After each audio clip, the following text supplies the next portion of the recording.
Okay, guys, we're going to do chapter 23.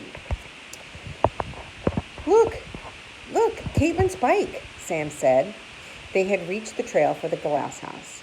Did she really say that Grace admitted to stealing the artifacts? Asked Derek as they came to a stop. Well, I don't know if she admitted it, but Caitlin said she's the one. Look, there's Grace's car. Sam pointed at the parking lot as they slinked toward the building. I hope Caitlin's all right.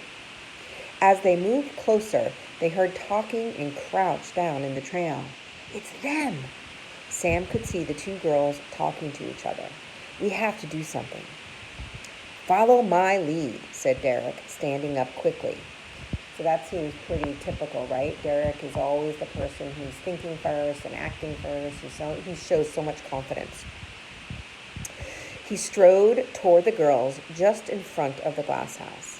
There you are, Caitlin, he said loudly. The professor was looking for you. Caitlin and Grace both startled at Derek's shout.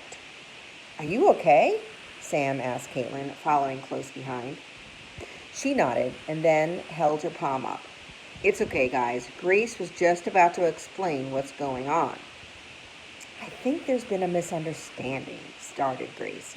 I'm not doing anything involving the artifacts. She turned back to Caitlin. I think you thought you heard something in the restroom. So you guys, do you think do you think Grace is trustworthy right now? What else could she be doing? Caitlin looked skeptical.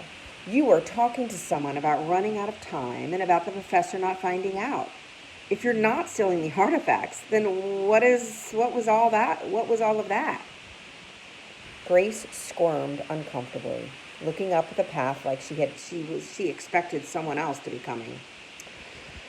Okay, but you guys have to promise not to say anything. That depends on what you're up to, said Sam. Yeah, we're not going to cover up some kind of crime against Jamestown, Grace, said Caitlin, hands on her hips. That's not right. Why don't you just tell us, said Derek gently. Sam crossed his arms suspiciously. He knew his brother never liked the idea that Grace could be the culprit, but they had to deal with the real facts. Grace let out a deep breath. Okay, so here's the thing. I have been taking something from Jamestown that I shouldn't have. I knew it, snapped Sam. Derek shook his head. Let her finish, Sam. But it's not what you think, Grace continued, holding her hands up. I'm not stealing artifacts. Well, not really. And I'm certainly not replacing them with replicas. That's terrible. I hope you would never think I'd do that. I didn't, Grace, said Derek soothingly. Oh, God. Well, what did you do? Asked Sam, growing impatient. Okay, said Grace. I did take a few small, worthless pieces of iron. Nothing that valuable, just some old tacks that we found in the ground. Why would you steal those if they're not worth much? Asked Sam. That didn't make any sense. We were melting them down into jewelry to have a keepsake from our experience at Jamestown, like a memento. Jewelry? Asked Caitlin. Wait a minute, said Sam.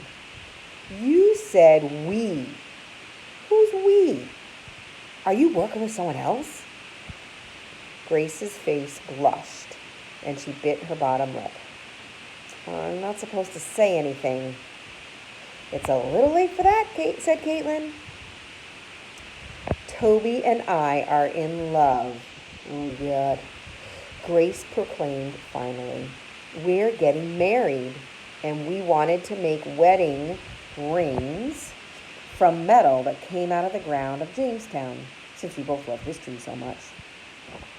We were going to use the kiln here at the glass house to melt down the metal and then pour it into the molds for the rings. What? Exclaimed Derek. His face fell like he was devastated. Sam opened his mouth in surprise. I did not see that coming. That's kind of romantic, said Caitlin, smiling. Derek shook his head. How could you, Grace? Derek's all upset, right? Because he had a crush on Grace. Grace tilted her head, clearly not understanding about Derek's silly crush on her.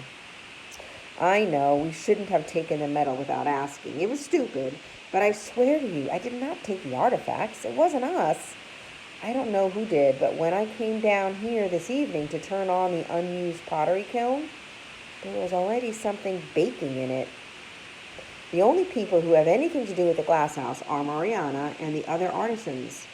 But I thought they focused only on glassware. Marcus, said Derek. Sam shrugged his back to the glass house.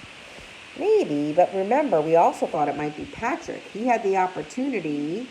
Sam stopped talking when he saw the look on Derek's and Caitlin's faces. He slowly turned around. Standing behind him was Marcus, with a sinister look on his face. In his hand was an iron-blowing rod. You kids just couldn't leave it alone, could you? He growled. Ooh, that's a spicy ending. All right, go to the Google Doc and complete the activities for this chapter.